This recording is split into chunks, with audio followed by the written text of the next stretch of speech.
Hello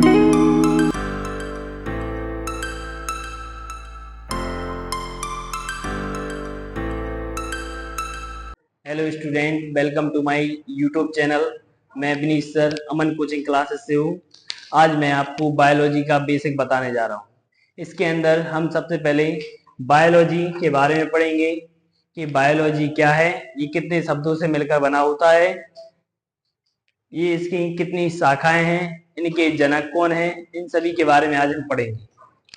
तो आइए देखते हैं बायोलॉजी क्या है। बायोलॉजी बायोलॉजी दो शब्दों से मिलकर बना होता है, बायोस प्लस लोगोस।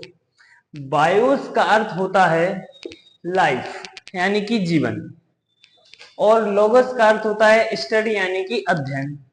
तो हम कह सकते हैं विज्ञान की वह शाखा जिसमें हम जीवन का अध्ययन करते हैं उसे हम बायोलॉजी कहते हैं। क्लियर? आगे बायोलॉजी बायोलॉजी शब्द का प्रयोग सबसे पहले सन 1802 में, बायोलॉजी शब्द का प्रयोग सबसे पहले सन 1802 में फ्रांसीसी वैज्ञानिक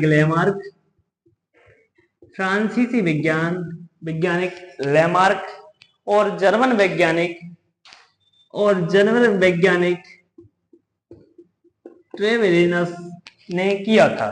लेकिन बायोलॉजी का जनक अरस्तु को कहा जाता है। लेकिन बायोलॉजी के जनक अरस्तु हैं। बायोलॉजी की प्रमुख तीन शाखाएं हैं। बायोलॉजी की प्रमुख तीन शाखाएं हैं, जूलॉजी, बॉटनी, माइक्रोबायोलॉजी। जूलॉजी को हम हिंदी में कहते हैं जंतु विज्ञान, बॉटनी को हिंदी में कहते हैं वनस्पति विज्ञान, और माइक्रोबायोलॉजी को हम कहते हैं सूक्ष्म जीव विज्ञान। जंतु विज्ञान यानी कि जूलॉजी। जूलॉजी क्या है? अब जीव विज्ञान की वह शाखा जिसमें जीव जंतुओं का अध्ययन किया जाता है उसे जूलॉजी यानी कि जंतु विज्ञान कहते हैं। बॉटनी यानी कि वनस्पति विज्ञान, जीव विज्ञान की वह शाखा जिसमें हम पेड़ पौधों का अध्ययन करते हैं उसे हम बॉटनी यानी कि वनस्पति विज्ञान कहते हैं। माइक्रोबायोलॉजी यानी कि सूक्ष्म जीव विज्ञान। सूक्ष्म जीव विज्ञान क्या है? जीव विज्ञान की वह शाखा जिसके अंतर्गत हम सूक्ष्म जीवों का अध्ययन करते हैं उसे हम माइक्रोबायोलॉजी यानी कि सूक्ष्म जीव विज्ञान कहते हैं। अब इनके जनक पर आते हैं कि जूलॉजी यानी कि जंतु विज्ञान के जनक कौन है? Zoology, the father of zoology अरस्तु, यानी कि जो जंतु विज्ञान के जनक हैं वो अरस्तु हैं।